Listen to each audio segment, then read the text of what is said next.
Hello everyone. स्वागत है आपका आपकी अपनी क्लास महामाया एजुकेशन। आज हम पढ़ने वाले हैं राष्ट्रीय पाठ्यचर्या रूपरेखा, नेशनल करिकुलम फ्रेमवर्क 2005। देखिए, राष्ट्रीय पाठ्यचर्या रूपरेखा एक ऐसी रूपरेखा है जो सरकार द्वारा इस तरह से बनाई गई है कि बच्चों को कब क्या पढ़ना चाहिए। यदि आप रीट की या सी टेट की या फिर एमपी टेट की या किसी भी टेट के लिए प्रिपरेशन कर रहे हैं, तो आपके लिए ये आवश्यक हो जाता है कि हमें एनसीएफ के बारे में पता रहे, क्योंकि कम से कम 1 से 2 क्वेश्चंस एनसीएफ से जुड़े हुए जरूर पूछते हैं। तो चलिए आइए स्टार्ट करते हैं हम राष्ट्रीय पाठ्यचर्या रूपरेखा 2005 को। देखिए, राष्ट्रीय पाठ्यचर्या रूपरेखा ये जो 2005 है, क्या ये पहली है? नहीं, राष्ट्रीय पाठ्यचर्या रूपरेखा 2005 चौथे नंबर की चौथी राष्ट्रीय पाठ्यचर्या रूपरेखा है। इससे पहले 1975 में, 1988 में और 2000 में प्रकाशित हुई थी। मीन्स राष्ट्रीय पाठ्यचर्या की रूपरेखा 2005 चौथी राष्ट्रीय पाठ्यचर्या की रूपरेखा है जो 2005 में प्रकाशित हुई है। इससे पहले 1975 में हो चुकी थी, 1988 में भी हो चुकी थी और सन 2000 में भी प्रकाशित हो चुकी थी। ये जो एनसीएफ है 2005, ये स्कूलों के लिए क्या क्या काम करता है? उनके लिए पाठ्यक्रम बनाता है, मतलब किस सीक्वेंस में पढ़ना है, पाठ्य पुस्तकों का निर्माण करवाता है और शिक्षण प्रथाओं के लिए एक दिशा निर्देश के रूप में कार्य करता है। मतलब एनसीएफ सारे काम करता है, पाठ्यक्रम भी बनाएगा, पाठ्य पुस्तकों के बारे में भी बताएगा और जो शिक्षण आपको किस तरह से करना है टीचर्स को, उसके बारे में भी दिशा निर्देश देगा। जैसे कि एनसीएफ ने जो पिछली सरकारों की रिपोर्ट थी, जैसे लर्निंग विदाउट बर्डन और national policy of educational 1986 to 1992 और फोकस ग्रुप डिस्कशन पर, इन सभी अपनी नीतियों को आधारित किया है। मतलब जो पिछली चल रही थी उन सभी के ऊपर अपनी नीतियों को इसने डाला है और उन्हीं के द्वारा एनसीएफ को बनाया है। मतलब पुराने सारे चीजें जो थी उन सभी को तो लिया ही है, कुछ नई चीजें भी दी है। देखिए, कई विचार विमर्श किए गए, उसके बाद एनसीएफ 2005 के लिए इनपुट प्रदान करने के लिए 21 national focus group position papers प्रकाशित किए गए थे। कितने पेपर्स? तो यहाँ पे ये पॉइंट नोट करने लायक बनता है कि टोटल कितने 21 पेपर्स जो थे इन्होंने प्रकाशित किए थे, क्योंकि यहाँ से पूछा जा सकता है क्वेश्चन के एनसीएफ 2005 में कितने पेपर प्रकाशित हुए थे, के लिए कितने पेपर प्रकाशित हुए थे। एनसीएफ 2005 और इसके ऑफशूट पाठ्य पुस्तकों ने प्रेस में विभिन्न रूपों की समीक्षा की थी। देखिए, ये भी चीज होती है कि प्रेस ने इन सभी के बारे में सारी चीजें बताई थी और एनसीएफ को ये पॉइंट और ध्यान रखना है कि 22 भाषाओं में अनुवादित किया है। मतलब एनसीएफ 2005 को 22 लैंग्वेज 22 लैंग्वेजेस के अंतर्गत, जो भारतीय संविधान में 22 भाषाएं हैं उनके अंतर्गत, और 17 राज्यों में पाठ्यक्रम को प्रभावित भी किया गया है। तो आगे देखते हैं हम एनसीएफ के बारे में। देखिए, एनसीएफ जो है एकदम डायरेक्ट से नहीं बनाया गया। एनसीएफ को पुराने जितनी भी विचार चल रहे थे उन सभी को ध्यान में रखते हुए बनाया गया है। जैसे कि रटने की विधि से शिक्षण को स्थानांतरित करना, बच्चे जो रटकर पास होते हैं उस चीज को हटाना और उसकी जगह नई चीज लाना, ताकि बच्चों को रटना न पड़े। बच्चों को केवल किताबी ज्ञान न देकर स्कूल के बाहर का जो जीवन है उस ज्ञान से भी उनको जोड़ने का इसमें एक उद्देश्य बनाया है। अगला इन्होंने क्या किया कि कक्षा में सीखने में, परीक्षा को एकत्रित करने में और इसे और अधिक लचीला बनाने के लिए भी एनसीएफ में ध्यान रखा गया है। आगे देखते हैं कि पाठ्यक्रम को समृद्ध करने के लिए, ताकि ये पाठ्य पुस्तकों से परे हो। मतलब पाठ्यक्रम को ऐसा बताना कि पाठ्य पुस्तक से भी बाहर का साथ में आए, पाठ्य पुस्तक भी साथ में आए, ऐसा एनसीएफ के अंतर्गत ध्यान रखा गया है। और देश की लोकतांत्रिक राजनीति के भीतर चिंताओं को ध्यान में रखते हुए एक अति सवारी पहचान का पोषण करना। मतलब देखिए क्या होता है कि इन्होंने एनसीएफ को जब डिक्लेयर किया या बनाया तो इन सब ने पुरानी जो सारी चीजें चल रही थी उन सभी को ध्यान में रखते हुए फिर एनसीएफ को तैयार किया। अब देखिए क्या होता है कि अगला इसी एनसीएफ के अंतर्गत जो मेन एग्जाम में क्वेश्चन पूछे जाते हैं वो पूछे जाते हैं कि पाठ्यक्रम क्या होता है। देखिए, पाठ्यक्रम जिसको सिलेबस बोलते हैं अपन, करिकुलम जिसको बोलते हैं, पाठ्यचर्या जिसको बोलते हैं हम, तो उसके अंतर्गत कौन कौन से सब्जेक्ट कहाँ कहाँ पर होंगे। तो ये जो क्रम मैंने दे रखा है इस क्रम में पूछे जाते हैं, और एग्जाम में भी इसी क्रम में जैसे पूछ लिया जाए कि गणित किसके बाद आता है, या क्लास फर्स्ट टू फिफ्थ में गणित के बाद कौन आता है, और गणित से पहले कौन आता है, या गणित किसके बाद आता है, या मातृभाषा कहाँ आती है, तो आपको ध्यान रखना है। देखिए क्लास फर्स्ट टू फिफ्थ के अंतर्गत पहले मातृभाषा आती है सबसे पहला। जैसा कि बताया गया था, अपन ने आरटीई में भी देखा था कि जो बच्चों को एजुकेशन प्रोवाइड करनी है वो एजुकेशन किस में प्रोवाइड करनी है, उनकी खुद की मातृभाषा में। उनकी जो रीजनल लैंग्वेज है, रीजनल लैंग्वेज जो अपने क्षेत्र की भाषा है, उस क्षेत्र भाषा में उसको पढ़ाना है। दूसरी एक अंग्रेजी भी लिया गया, जैसे कि अपन ने आरटीई में भी देखा था। या फिर अगर अपन ऐसे कहें कि देखिए क्या होता है कि जो अंग्रेजी है पहले क्या होता था कि 6 क्लास से चलती थी। अंग्रेजी कब से चलती थी? 6 क्लास से चलती थी। लेकिन इन्होंने धीरे धीरे अलग अलग दलीलें पेश करते हुए और इंग्लिश को इन्होंने कहाँ से ले लिया? फर्स्ट क्लास से। इंग्लिश को लेने का कारण क्या था? भले ही ये भारत की राष्ट्रीय भाषा नहीं है, फिर भी इन्होंने इंग्लिश को क्यों लिया? एक्चुअली इंग्लिश एक ऐसी लैंग्वेज है जो हर जगह पर ज़रूरत पड़ती है। या फिर अगर ऐसा कहें कि अगर अपने को बाहर निकलते हैं, जैसे कुछ राज्यों की राजकीय भाषा इंग्लिश है, पर अगर अपन बाहर निकलते हैं तो हमें इंग्लिश की आवश्यकता पड़ती ही है। उसके बाद जैसे इन्होंने अगला गणित लिया, ये अकृत नहीं है, एकीकृत पर्यावरण अध्ययन है, इसको एकीकृत पर्यावरण अध्ययन मानिएगा। एक पर्यावरण अध्ययन को भी इन्होंने लिया है।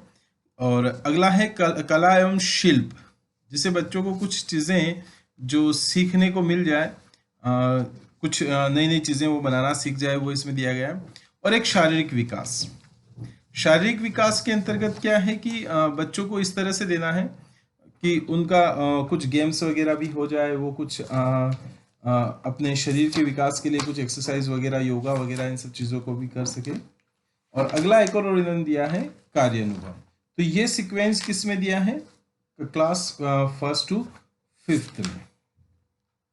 क्लास 6 टू 8 में इन्होंने सारी चीज़ें दी है, लेकिन उनका थोड़ा सा क्रम चेंज हो गया है। जैसे कि पहला विषय मातृभाषा हो गया, दूसरा आधुनिक भारतीय भाषा, तीसरा हो गया है कला शिक्षा, चौथा हो गया है सामाजिक अध्ययन, पांचवा स्वास्थ्य एवं शारीरिक शिक्षा, फिर अंग्रेजी, गणित, अंग्रेजी, विज्ञान और फिर गणित। ये क्रम इन्होंने इसके बाद दिया है। तो क्लास 6 में थोड़ा सा इन्होंने चेंजेस किया है, बाकी वैसा का वैसा ही इन्होंने दिया है। आगे देखते हैं हम क्लास 9th और 10th में। देखिए सब्जेक्ट में जैसे हम तो थोड़े से ही लेते हैं, लेकिन यहाँ पर हम तो 6 सब्जेक्ट लेते हैं, लेकिन फिर भी अलग अलग सब्जेक्ट जैसे आते हैं। सामाजिक अध्ययन, मातृभाषा एवं क्षेत्रीय भाषा, संस्कृत, उर्दू या अन्य में से आप जो भी लेना चाहें, अंग्रेजी, गणित, विज्ञान, कंप्यूटर शिक्षा, शांति शिक्षा और कला शिक्षा। ये 9th और 10th के सब्जेक्ट्स हैं। 11th 12th में सब्जेक्ट बहुत सारे होते हैं, हालांकि हम 5 सब्जेक्ट सिलेक्ट करते हैं या फिर 6 भी ले सकते हैं। जैसे पहला है मातृभाषा, दूसरा है अंग्रेजी, तीसरा है गणित, ये सीक्वेंस इसी तरह से, चौथा कंप्यूटर, पांचवा भौतिक विज्ञान, छठा रसायन विज्ञान और सातवां जीव विज्ञान, व्यापार विज्ञान, लेखाकर्म, फिर देखिए लेखाकर्म यहाँ पे डबल हो गया अकाउंटेंसी, फिर कला शिक्षा, राजनीति विज्ञान, भूगोल, इतिहास, अर्थशास्त्र और फिर समाजशास्त्र, फिर मनोविज्ञान या फिर कोई अन्य विषय जो आप लेना चाहो। तो इनका क्रम जो मैंने बनाया है ये इसी तरह से है, और फिर इसके बाद में यहाँ से आएगा ये इस तरह से। ठीक है, हमें इस क्रम को भी थोड़ा सा ध्यान रखना है। एक बार देखेंगे वैसे तो क्रम ध्यान रह जाएगा। अब बात आती है कि जब हम स्कूल की बात करते हैं, देखिए अपना एमपी बोर्ड होता है या फिर अपने स्टेट बोर्ड होता है, एक सीबीएसई बोर्ड होता है। तो देखिए सीबीएसई बोर्ड की अगर अपन बात करें तो CBSE central board of secondary education जिसको हम कहते हैं, तो इससे पहले क्या कोई और भी था? तो देखिए भारत में जो सबसे पहला बोर्ड बना था वो Uttar Pradesh board of high school and intermediate education board था। उसकी स्थापना 1921 में हुई थी। कब हुई थी उसकी स्थापना? 1921 में। तो सीबीएसई की स्थापना कब हुई थी? सीबीएसई की स्थापना 1929 में, यहां दे रखा है मैंने, देखिए यहां पर। राजपुताना, मध्य भारत और ग्वालियर इसके अधिकार क्षेत्र में आते थे, और संयुक्त प्रांतों की सरकार द्वारा किए गए अभ्यावेदन के उत्तर में तत्कालीन भारत सरकार ने सभी क्षेत्रों के लिए वर्ष 1929 में एक संयुक्त बोर्ड स्थापित करने का सुझाव दिया, जिसका नाम है board of high school and intermediate education Rajputana. इसे अजमेर, मारवाड़ और मध्य भारत और ग्वालियर शामिल थे। अब देखिए क्या है कि सीबीएसई का भी 1929 ही याद रखिएगा, क्योंकि 1929 में ही आया था और सबसे पुराना बोर्ड है। जो केंद्रीय माध्यमिक शिक्षा बोर्ड है, उसकी स्थापना के लिए कई बार ऐसे बहुत सारे उद्देश्यों की पूर्ति के लिए की गई थी। जैसे कि पहला उद्देश्य था इसका कि कक्षा 10वीं और 12वीं के अंत में सार्वजनिक परीक्षाएं आयोजित करना, परीक्षाओं से संबंधित शर्तें निर्धारित करना, और फिर संबंधित विद्यालयों के सफल विद्यार्थियों को अर्हता प्रमाण पत्र प्रदान करना। ये पहला एक उद्देश्य था, उसके लिए उसको स्थापित किया गया। दूसरा है उन विद्यार्थियों की शैक्षिक आवश्यकताओं को पूरा करने के लिए जिनके माता पिता स्थानांतरणीय पदों पर कार्यरत हो, मतलब जिनके माता पिता का स्थानांतरण कहीं इधर उधर हो जाता है, उनके लिए एक ही बोर्ड, नहीं तो जैसे एमपी बोर्ड में अलग पढ़ाया जा रहा है, राजस्थान बोर्ड में अलग पढ़ाया जाता है, लेकिन सेंट्रल बोर्ड में आप कहीं पर भी चले जाइए, सब जगह एक ही पढ़ाया जाता है। परीक्षाओं के लिए अनुदेश पाठ्यक्रमों का निर्धारण करने तथा इन पाठ्यक्रम को अद्यतन बनाने के लिए। अगला आता है परीक्षा प्रयोजन हेतु विद्यालयों को संबद्धता प्रदान करना तथा देश के शैक्षिक प्रतिमानों को ऊंचा उठाने के लिए। अगला एक और है, देखिए सीबीएसई ने बोर्ड ने कक्षा 9 के लिए 2009 से, ये पॉइंट आपको ध्यान रखना है, ये एग्जाम में पूछा जा सकता है कि कक्षा 9 के लिए 2009 से और 2010 से कक्षा 10 के लिए आपने सुना होगा एक CCE,